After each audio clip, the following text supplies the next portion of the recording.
Мен кеттім, бақытты қып өтен қызды. Сен қалдың, қастерлеумен екеңдізгі.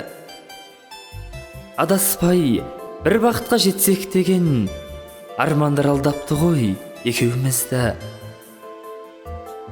Сағынышты ойларым жұлдыздана, кешуменен кештерде жүрміз базап. Қиысуға тиісті қос тағдырлар, қиыспайтын жолдардан тұрмыз қарап.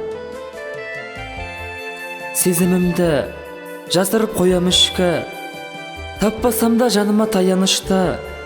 Кездесулер не деген аяулы едің, қоштасулар не деген аянышты. Жазылмайтын жүректің дертісің бе, жүргендеймін алапат өрт ішінде. Қалып қойдау баянсыз біздің бақыт, оралмайтын уақыттың еншісінде.